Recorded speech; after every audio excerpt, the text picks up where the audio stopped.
of my live is Thailand The Truth. So let's talk about it.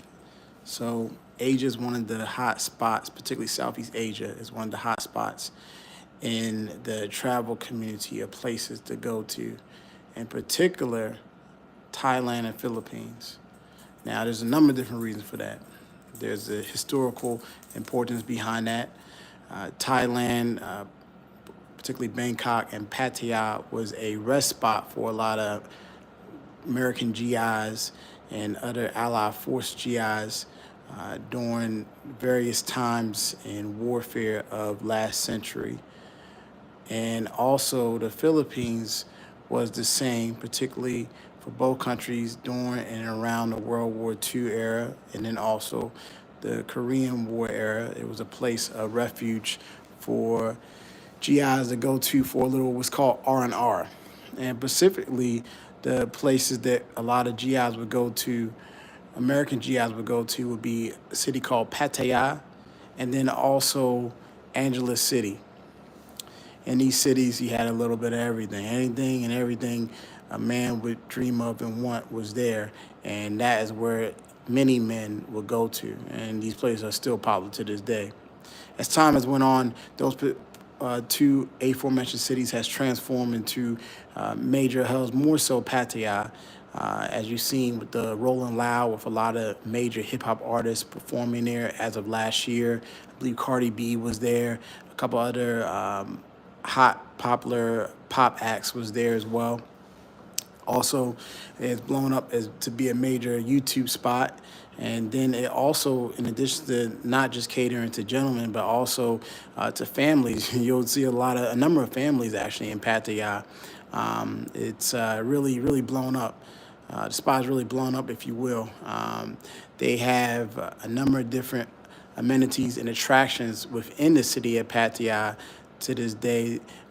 One of the oldest attractions is Walking Street, but also they have the beachfront. About an hour south of Pattaya, they have a place called Koh Lorn. And in addition to that, they have a number of different eateries, places you can go to. The Sanctuary of Truth, which really embodies what Thailand is about, and really positions Pattaya to be really what it is considered by the Thai people within the Thai culture, the city of Pattaya, that is. So, these places, and then the truth, particularly centered around Thailand, the truth. So there's a lot of YouTubers, they mention a lot about, oh man, how Thailand is so amazing. It's the land of smiles. Give a little bit of history on Thailand. Thailand is a country that was never colonized. Out of all the Asian countries, to include the powerful Japan, right, and South Korea, they were never colonized. Now, some people would say, well, Japan, Corey, it wasn't really colonized. Well, if you have other people's countries' military base in your country, what does that tell you? And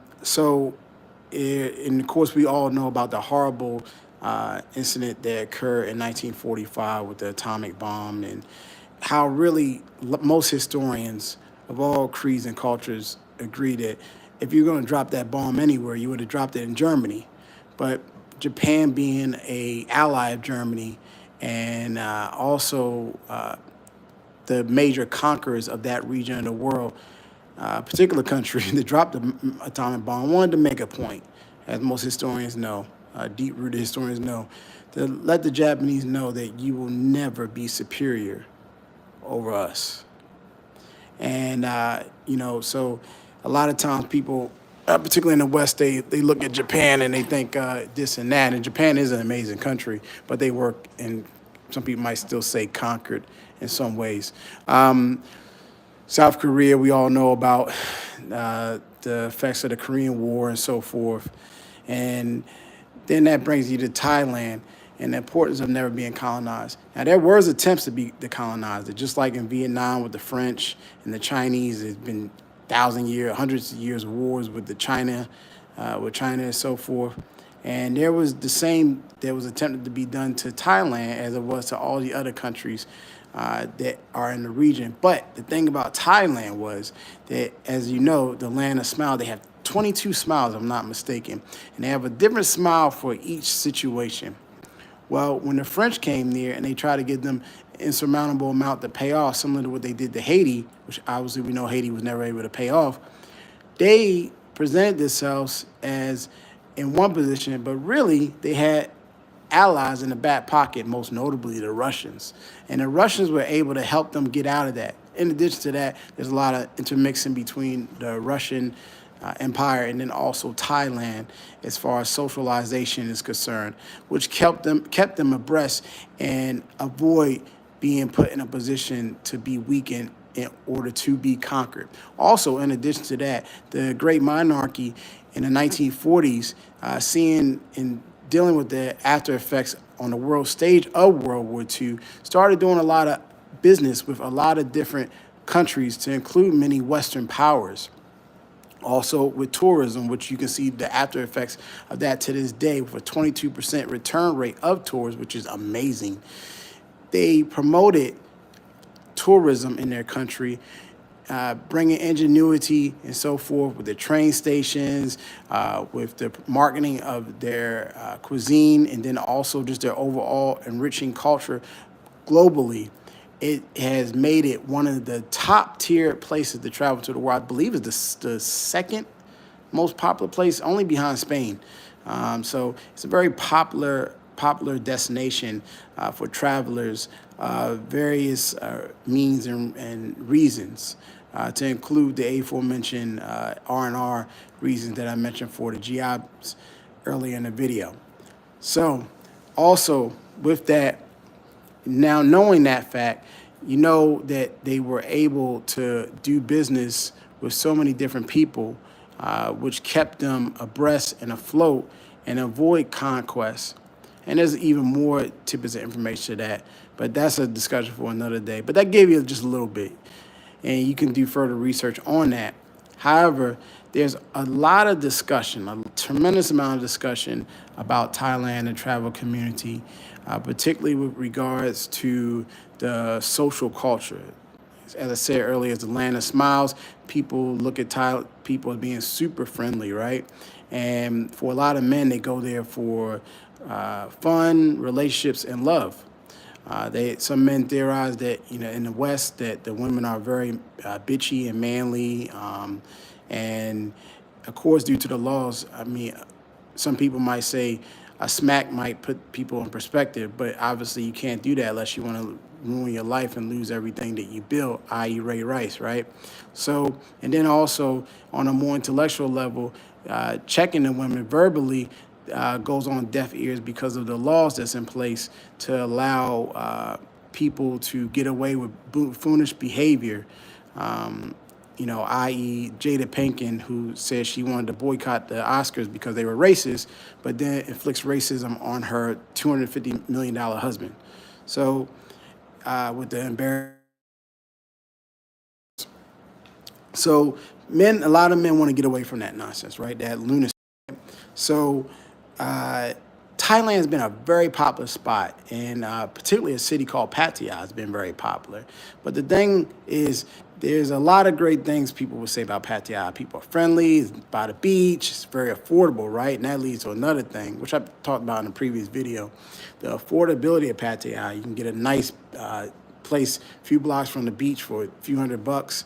And a lot of people, they're looking at that and they're thinking, man, that could be a nice retirement spot for a lot of GIs, for a lot of retirees in general. And not just men, but also couples. You see a number of different couples there from the West, particularly from a lot of the superpowers of like England or France, a number of Frenchmen there, a lot of Russians there, and also, of course, a lot of Americans there.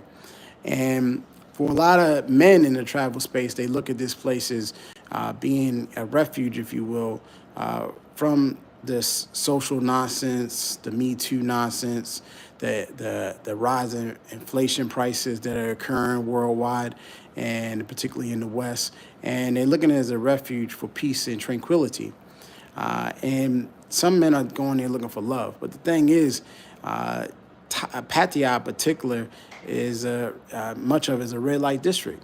Is a place where a lot of women, most notably from the province of Isan, which is a poor province about 700 miles northeast of Pattaya and Isan, not too far away from the country of Laos.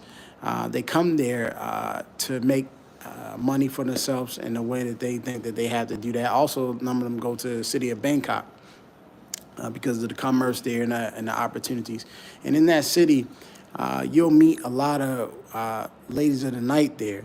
Not everybody, but a lot. It's well known for that. And the thing is, in a lot of Asian culture, a lot of women, despite their circumstances, unlike some other places, I mean, like maybe like Colombia, where they just glamorizing being a webcam girl or something like that. A lot of girls, they might be in the streets, but also they have their own business. They might have a tattoo business. They might sell pharmaceuticals of that thing because it's legal over there. The ganja, that is. They may be selling clothes or something like that. And that's something you'll see a lot of times with some of those girls in Latin America. But a lot of times guys may be confused because they'll have experiences with women, and it's a thing where, well, they met this person and they were working a job at a store or whatever, and they thought they hit it off and they thought they met something nice, and then come to find out that said woman is actually a lady of the street. And for a lot of men, that can that may go over their head. They may not see that. And what I think a lot of guys may get confused about is the fact that they're sold a bill of goods by a number of different YouTubers who are saying, you can find a traditional wife here, or a woman selling her body to make ends meet as a career. That's not traditional. And that lack of truth is really not good, especially since a lot of guys in the travel space are actually looking for something genuine and actually meaningful. And then when you tack that on to the culture over there, it can be confusing, especially to a young man. And the reason is because a lot of these women, you would think these girls, right, they would be trying to tax these guys too. Well, let's say you're a young fellow, well off, got yourself together, they may just like you, you may be somebody that they like, and they may be financed by some old guy, some old, old gentleman or man, and you're probably perplexed by that, and this could be going on and on. There's a number of popular YouTubers that have had this experience and talked about it, and I know when people listen to this, they may think that just sound absolutely insane, but it is the truth, and I think that truth needs to be dispelled, particularly about Pattaya. We'll go into other cities in a moment, but Pattaya I wanted to start out with because that's one of the more popular places within the travel community. And for a lot of people that try to attack a lot of these young men, or men of all ages, rather, that travel for a better life, which is logical, I think under many of the circumstances that people don't talk about, the racism, the sexism, the loony sexism, the whole goofy rape culture in a first world country where I've seen it with my own eyes. Western women, American women have more rights than many of the women in Africa and West Africa where they're still getting enslaved. I'm in Thailand, I'm seeing women thankful for $1. I don't even ask her for anything. I give her the $1. She's putting her hands together and actually show some form of humility, which good luck in the West. And then also a place like Morocco where the people give praise to the Prophet Muhammad, peace be upon him. There's always this sense of humility, which is definitely lacking in the West. And, these men are just searching for something different, something that would be in sync with them, something that they believe in. And I think that when good men are trying to do good and spread a higher energy in the world, they shouldn't be sold a bill of goods. You shouldn't be now if they're looking for that debauchery. I mean, they get what they're getting, but we all know that's not right. That's low vibration. But if you're trying to do something good, I think that many people should speak on that and give the right information about that, particularly that matter. And I know this can sometimes be a touchy subject also, because especially coming from the West, it's very Puritan. even though behind closed doors, not peered in, and you hear all these scandals with celebrity this, celebrity that.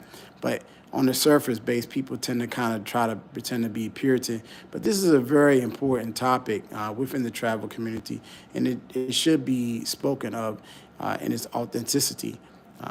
And I want to be one of the people speaking on that. And then also there's another guy named Travel Time with Paul who speaks on that, particularly of the city of Pattaya with his series Don't Bring Your Heart to Pattaya, which is a really good series. I don't think he does it anymore, but it really, really lays it out for what that city is all about. And when you go there to Thailand and the more progressive cities where you meet more quality women like Bangkok or Chiang Mai. Chiang Mai is a really good city.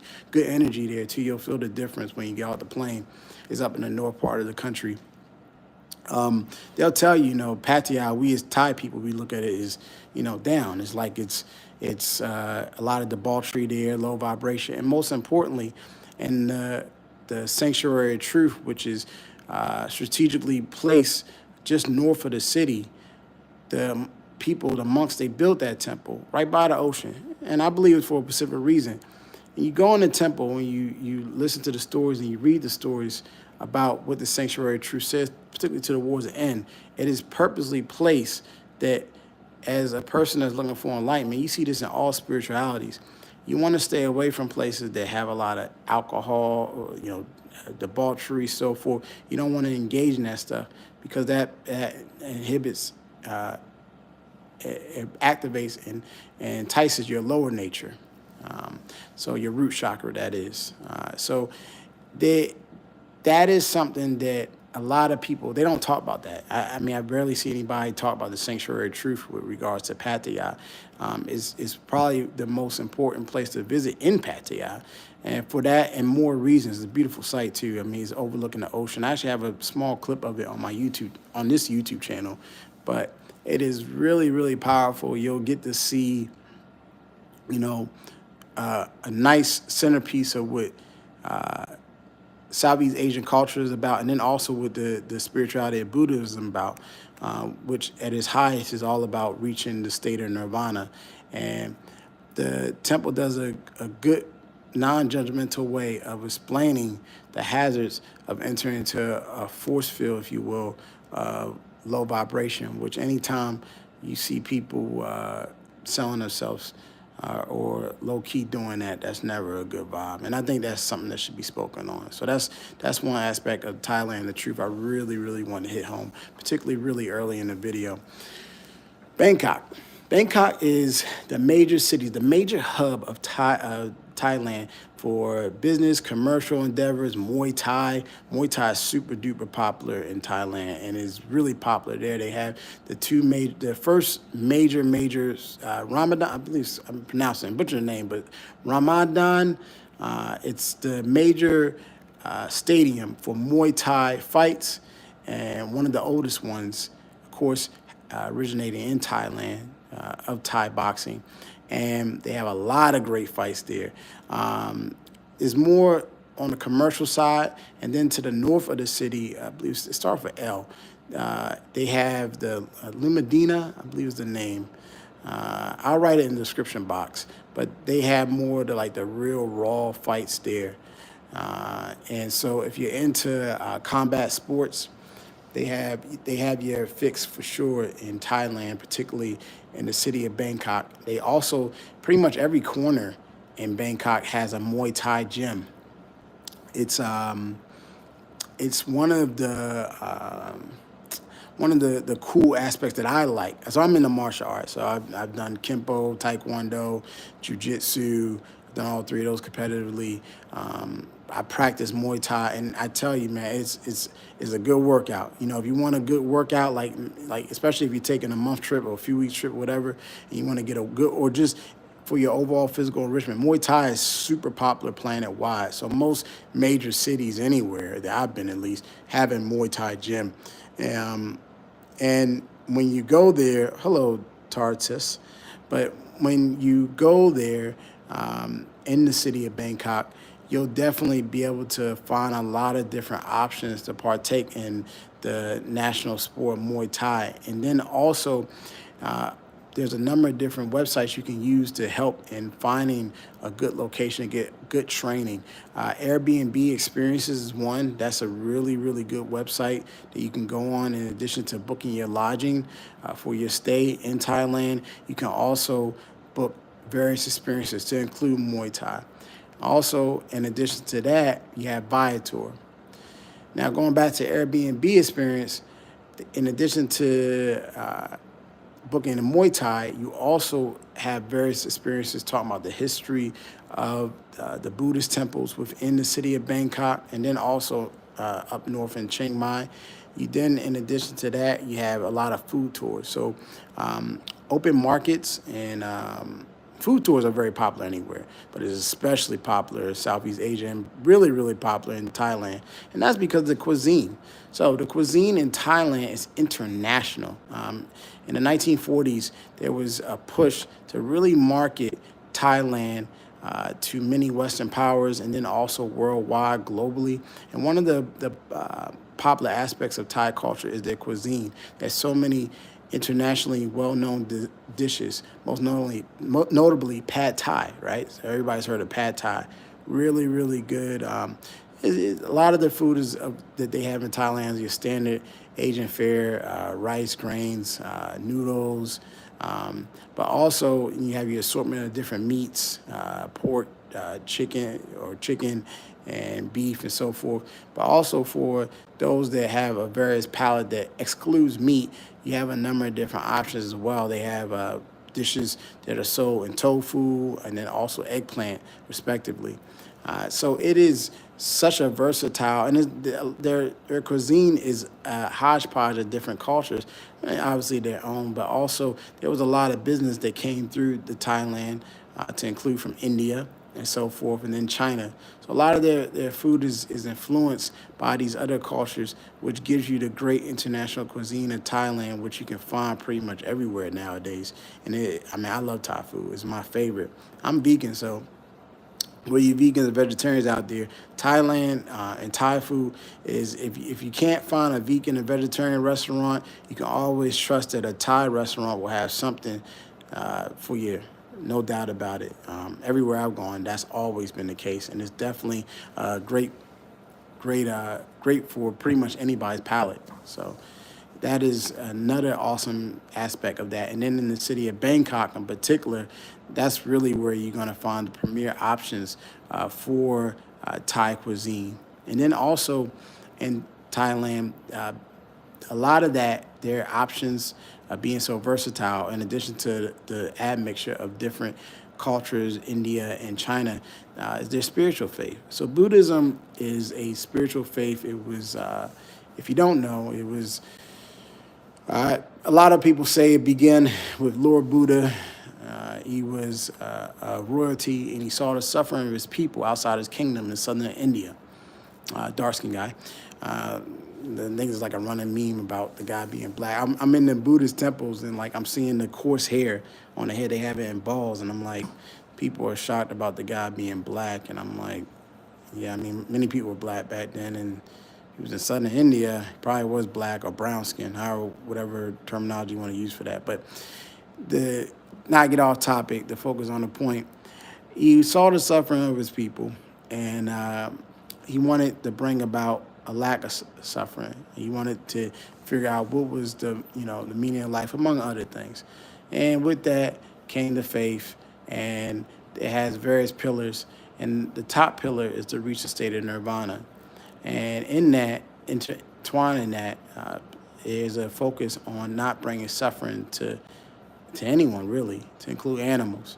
And so there is a centerpiece of heart, if you will, for animals, and to not eat animals in a way. And so that's why they have a number of different options in places like Thailand or Taiwan for the vegan and vegetarian. In many of these countries, you can find a lot of their options naturally in their cuisines, which has been for hundreds of years because of their spiritual faith and how their spiritual faith influences their culinary efforts. So there you go with that.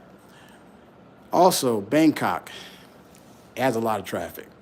So when you're flying to Sukhumvit or I think it's called Dunrung, it's the older airport up north.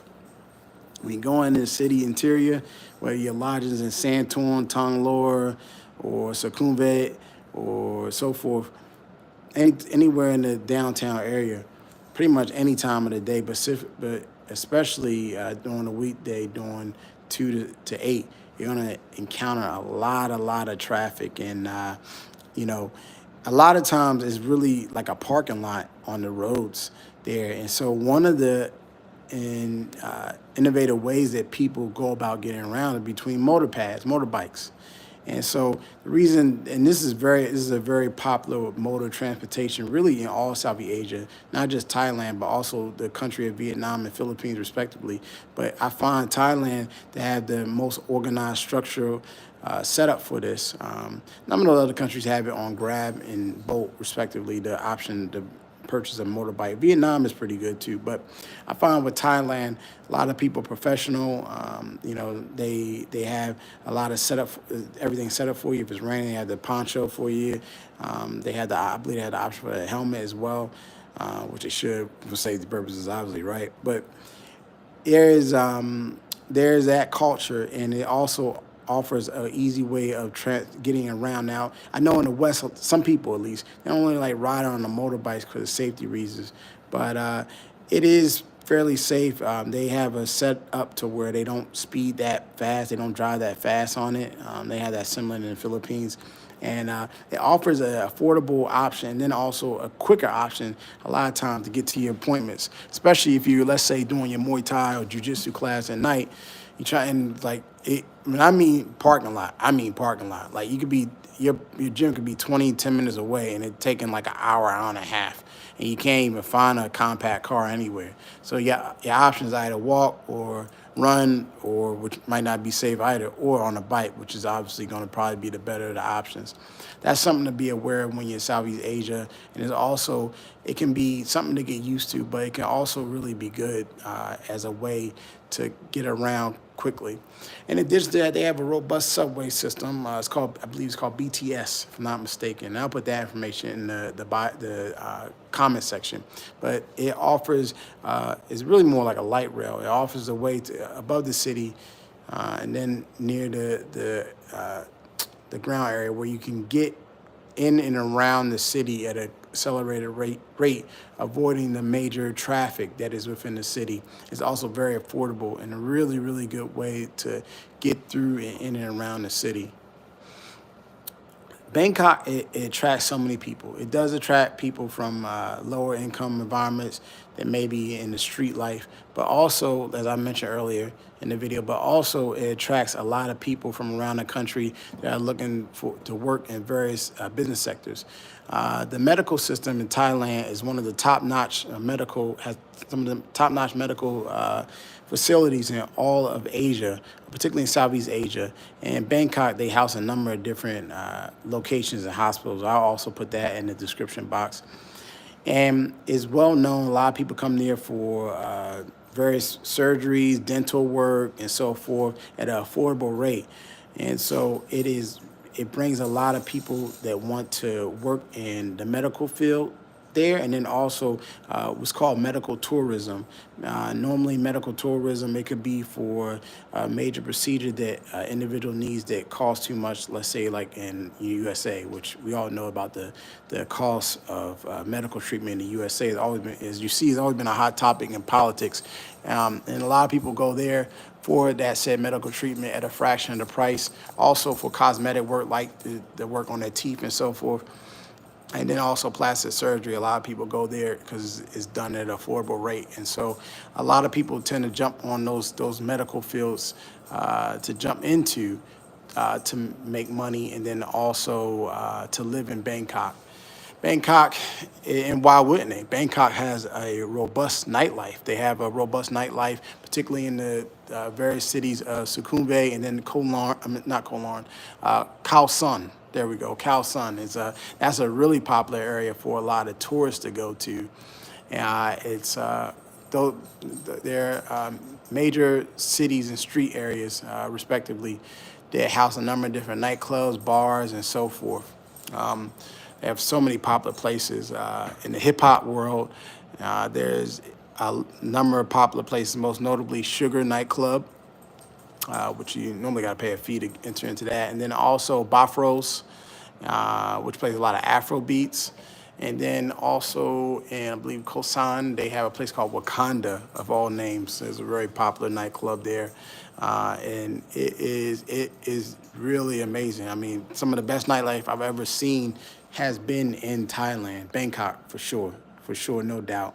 Um, Phuket has a couple good spots in the city of the beach area of Patong, but I don't think it beats Bangkok. Bangkok is something epic for sure, particularly on Sukhumvit. So when you're in Thailand, you gotta, even if you're not a nightlife person, you gotta check out the nightlife, and you'll definitely enjoy it most thoroughly for sure. All right. So we talked about Pattaya and we talked about Bangkok. Now, what about Phuket? Phuket is I mean, it's picturesque, if you will. I mean, it has so many different nice places to really go chill and vibe out at. It has a place called Fifi Islands. Fifi Islands, you've probably seen it on a number of major movies. I believe the Leonardo DiCaprio, he did a movie. I don't want to say The Depart. I'm trying to remember the name, but the movie that you see him on, and you see these two rocks on each side of him, and then you see a beachfront. That place was filmed in Fifi Islands. Fifi Islands is a major tourist attraction, and it has a lot of different places where you can go to chill out on the beach, get some good Thai food, and really just soak in the waves and so forth. If you're in a jet ski, that's a popular place to go to and do some jet skiing.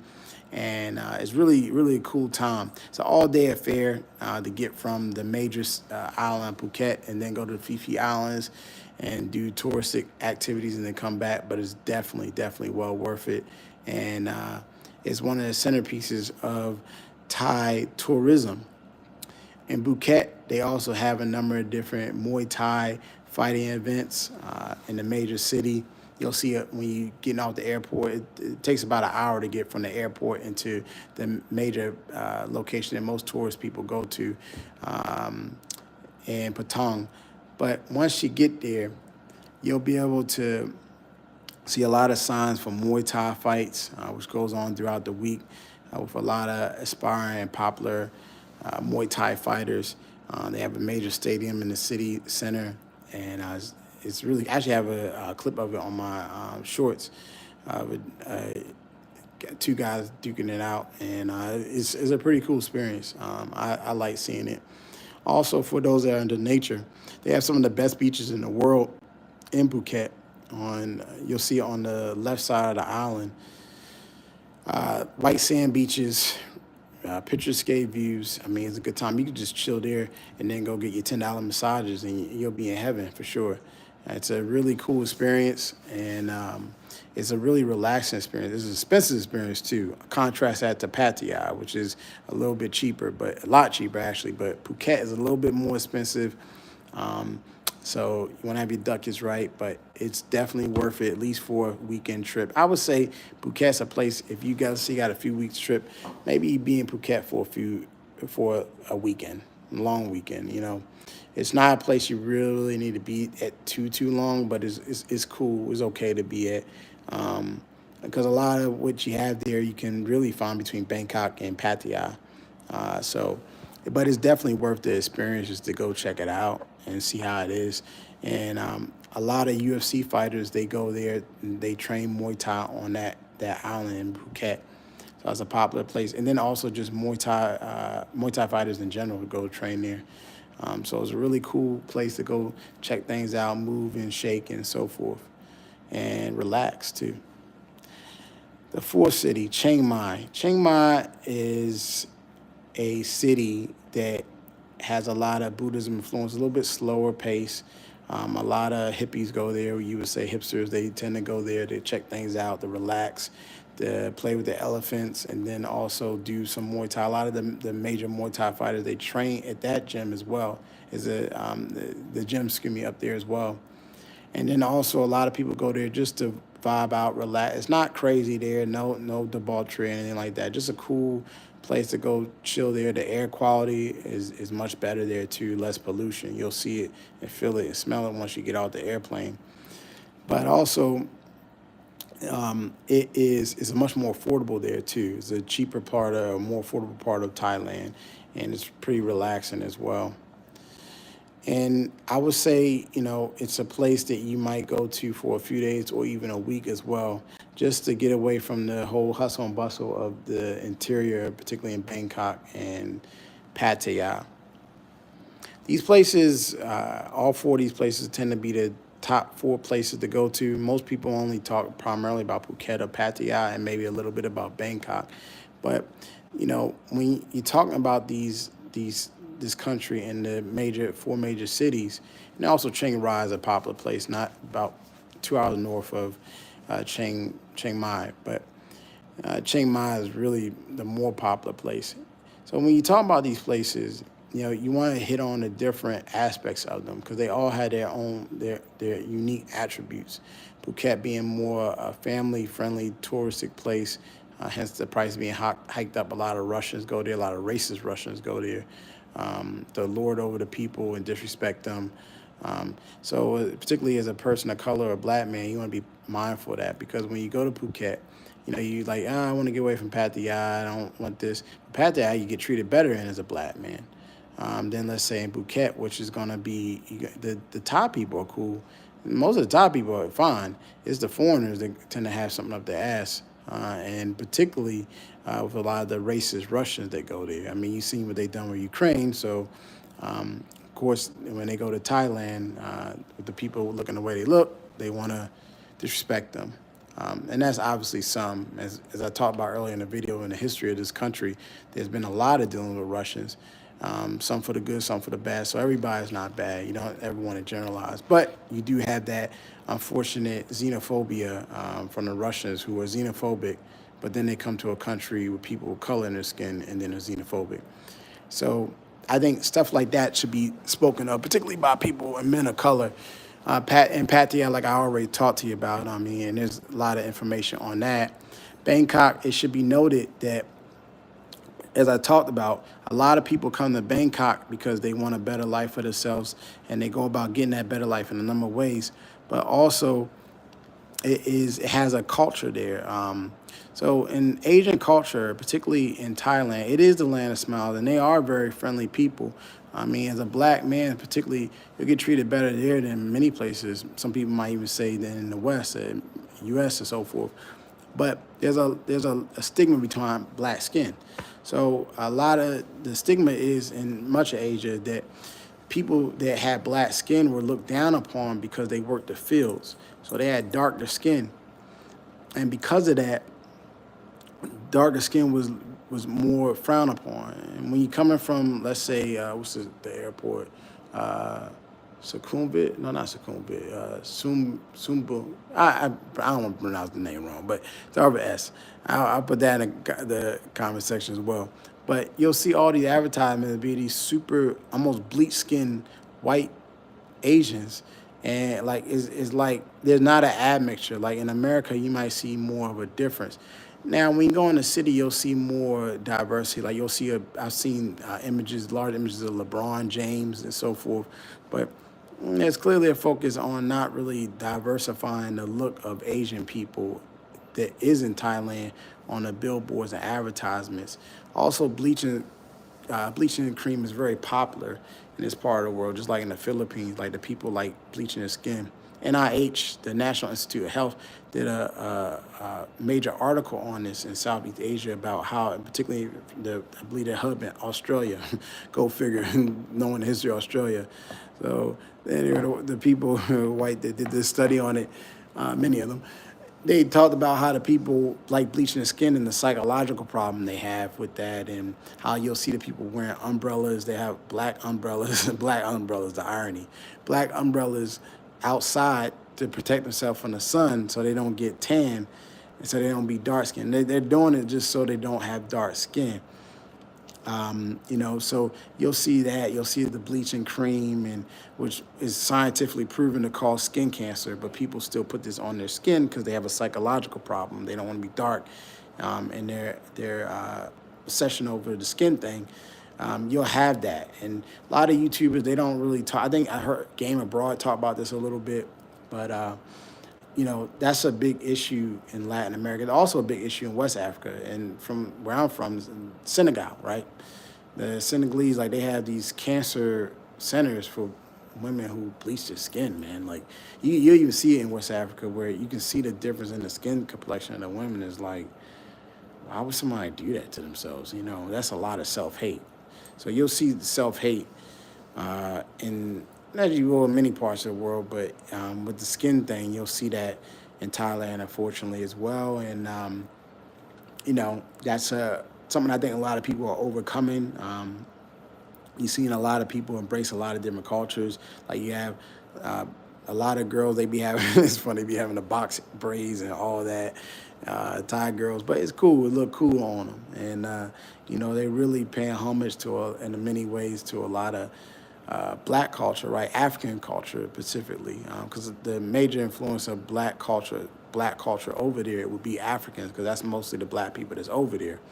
And I think a lot of people from Niger are bringing that too, because a lot of Nigerians are over there. And I think that slowly but surely, the open-mindedness is coming. I don't think a club, I was told by a number of people, some people, that a club like Bafros that plays Afro beats and so forth would even been imagined just a few decades ago in a place like Thailand, which says something. I mean, I would say a place like Bafros or Sugar Club more so, you can definitely find that in any major city in the United States of America or in the UK, and probably even France. But for it to be such an anomaly up until a decade or so ago, and now it's not an anomaly, definitely speaks of progress, of open-mindedness, at least within the music genre.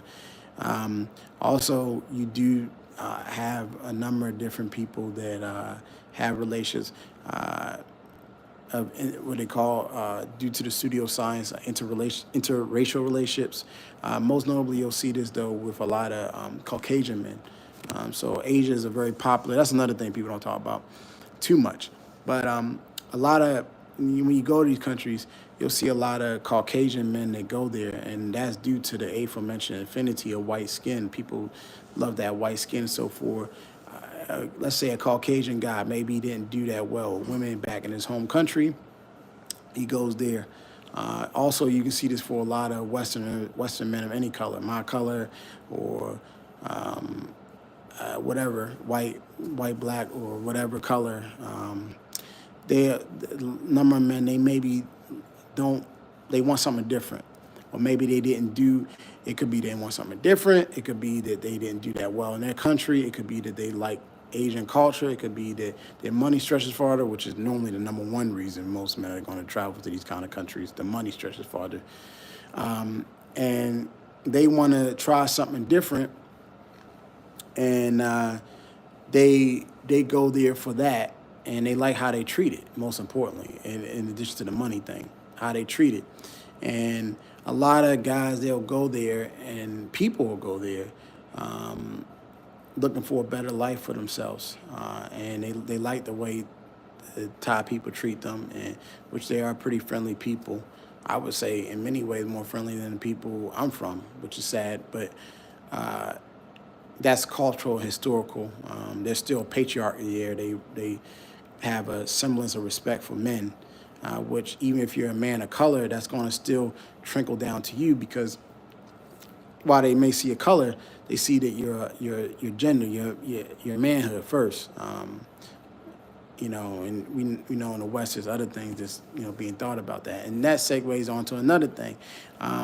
There's a lot of popularity with, well, not popularity. There's a major acceptance of different like ways of people behaving, like as far as the sexual orientation over there, and so that is something that I think that is a part of their history, if I'm not mistaken. I don't want to speak too much on it because I don't know, but it's I think it has, actually that goes back to, I think, some ways the monks belief, like the people I don't want to say the wrong word, trance. They're like, they looked at them as like persons suffering, a soul that's suffering, and because they're not their gender, they're not either embracing their gender, or they're not looking at themselves and their correct gender, or so forth. So that is an aspect of that culture, and you see that in jokes. Like people talk about, lady boys, be mindful. It's not you're not messing with or dealing with a lady boy or something like that. Um, that is, I didn't really see it that much, but yeah, it's definitely there, and that is an aspect of that culture. A lot of people don't talk about that, should be talked about. Just so you know. Um, what else? I think that, for me as a black guy, I always think about, seeing the world. I've always been a person that's interested in knowing about different cultures. I would, growing up, it was always like this. Where I'm from, people are very segregated, right? They don't say they're segregated, but they are segregated. Um, and for me, it was always kind of like, I knew there had to be something more to life than, this focus on the outside, as opposed to the the inside, right? And so I remember when I was in my early 20s, when I was going to university. Actually, I was in a community college then. I went to community college, then I went to university. I moved around a lot, but I eventually got my degrees. Got 4 of them, and when I was 20, which I later found out in social science is a pivotal point in a human's life, where they normally do study different spiritual faiths. I remember studying the top 3, of course: Judaism, Christianity, and Islam, but also, and I did extensive studies in that. Went to Bible study and so forth. Eventually went to synagogues when I went down to Richmond, and then also several mosques within the Baltimore area, the DC area as well, and you know, I remember also studying a little bit of Hinduism, but also Buddhism. And Buddhism really, I had actually a professor. I think I think he was from China. He was when I went to university, and he was Buddhism.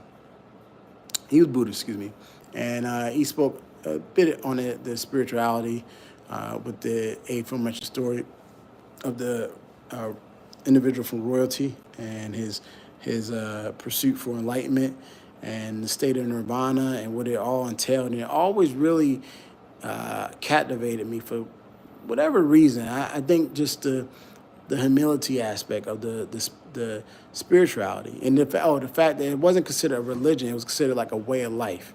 And when I'm in places like Vietnam or Thailand, one thing I noticed is that when it came to the spirituality, which is so dominant in these cultures, which is Buddhism, the people practice it as a way of life. I really want to end the video about that, the truth, as they will, Thailand, the truth, because Buddhism and the importance of the spirituality really influences the people in general. It influences the way they eat.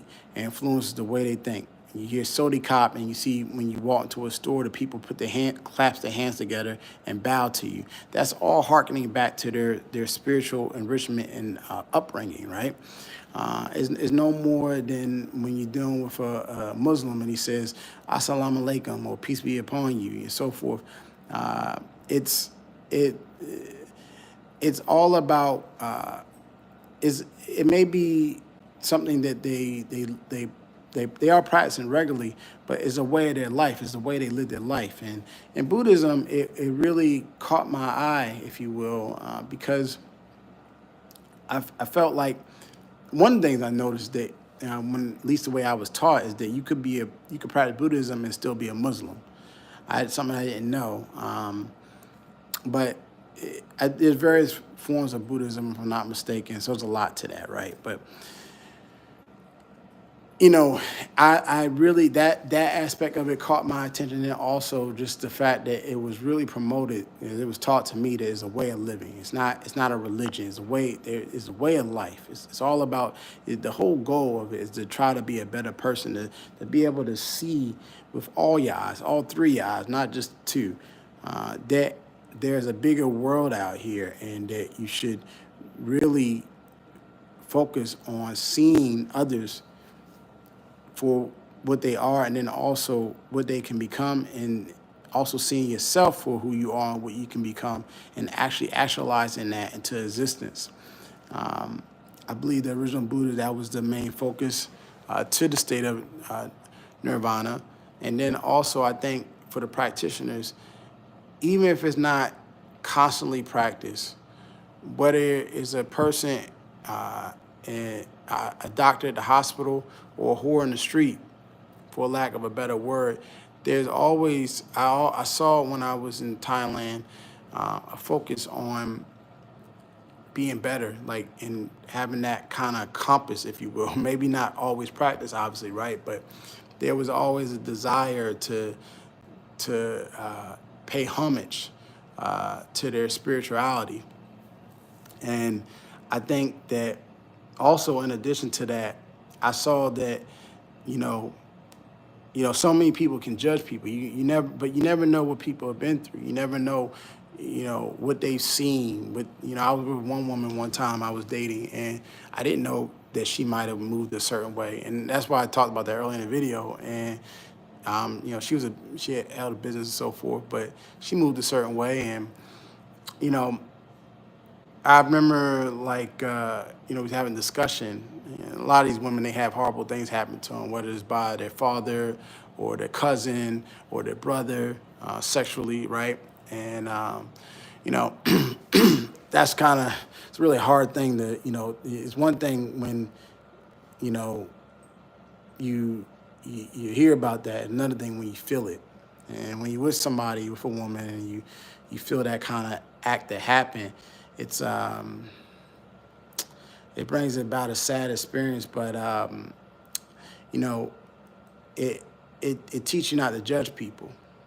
I said earlier, telling people to find love in a city like Pattaya is not the best idea. It's not the best idea. I mean, if you're dealing with people that are in that life, I mean, do they love themselves? How can they love you? But at the same time, thanks to the spirituality, and then also my own enlightenment, if you will, through my travel throughout Southeast Asia and specifically in Thailand, I learned not to judge people, because you never know what they've been through. You never know what somebody has been through.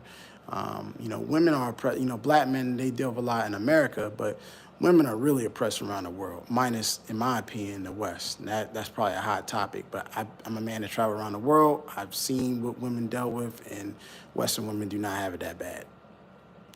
So, I think that, seeing, like,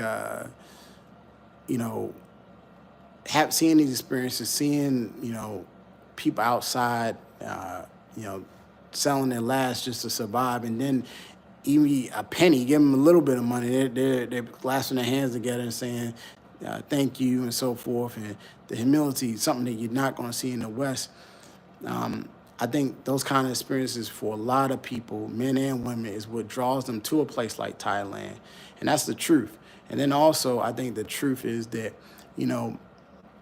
there's more to life than, judging people and being better than other people and trying to be better than other people or competing against other people.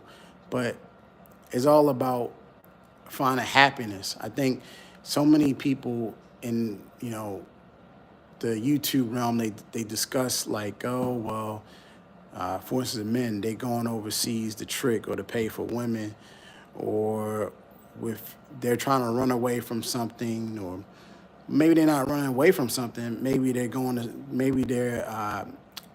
they're advancing to something better, or more better, for a better choice of word, for something more enriching and that bring them to a higher state of nirvana than what their previous location was. And I think that that's the truth. And I think there's so many truths out there. There's so many truths. And, with a place like Thailand, I think, it really, with his galvanizing and amazing history, with not being conquest, and its durability, and then its own form of enlightenment of sorts, it really draws people to a truth that they may have not seen previously, a truth that they may have not even conceptualized via those aforementioned experiences in those aforementioned cities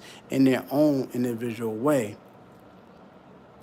We don't ever know what is, we all say this is the best, this is not the best, but there's no way of, knowing what is one best way. What may be good for you may not be good for somebody else. And I think that's the truth as well, right? There's a lot of truths here, right? So many truths. But, the biggest thing I think for anybody is to follow their truth. To follow their truth. And if you think that Thailand is the truth for you and you're not hurting anyone, and the cities I mentioned attract you and to do something better in life, something that's progressive and positive in life, why not go for it, man? That's what it's all about. There's no need to hate on somebody for traveling or name call them or stuff like that. Like, for instance, in this video, I think I said the word whore. Like, that's kind of a derogatory term. Instead of saying that, you can maybe word that differently. But being mindful of the words you use, being mindful of how you treat people, understanding that people had different circumstances that bring them to certain points. Whether it's the traveler, whether it's the student, whether it's the doctor, whether it's the lawyer, whatever, there's a lot of different reasons for why people do certain things. I think the biggest thing is that in this life, just like the original Buddha saw, is all about reaching for something more, something higher than yourself, reaching for a greater purpose that can bring people together to end suffering, and then to bring about a state of humility. I think that's more important than the trivial and the judgment and the overall buffoonery, right? All right, so that's going to conclude this video. Thailand is an amazing place. It has a lot of amazing attributes about it that is very alluring, just as much as Southeast Asia is, but specifically Thailand. For me, what draws me to it is a number of things. I like the martial art aspect of it, the martial way with Muay Thai and the historical importance of that. I like the great food. For my palate, is really good. I like the scenery, the vibe there. I like the people there. I think they're very friendly. I like the humility. For me, coming from where I'm from, there's not a lot of that. And when I get to be around people that have humility is a marker. People I've hung out with, people I socialize with, if they recall conversation with me and discourse with me, they'll notate that I pointed that out, because to me, that is such a cool aspect of that country's culture. I like the harkening back to their spirituality with the clasping of the hands and the bowing when they meet you and so forth. I love that. Obviously, it's not everybody, but that's many people, and that's what I like about Thailand. And that's a truth for me that I really embrace and I really like. The truth for you, it could be something else. But I think, in this video, I think that finding your truth is probably one of the biggest aspects of life. To determine what your truth is, to go for it, and to push it all the way up to the top and get what you want out of life, but also to help somebody else out, because we're all in this together. The Buddhism faith speaks on that. The Thai people show that and how they treat one another. Their understanding based off of my belief, their spirituality, that they're not one, that they are one in this world that we live in, that we're all one. And I think that the truth is that experience can be a very enriching and enlightening experience on your trip to Nirvana. All right, till next time.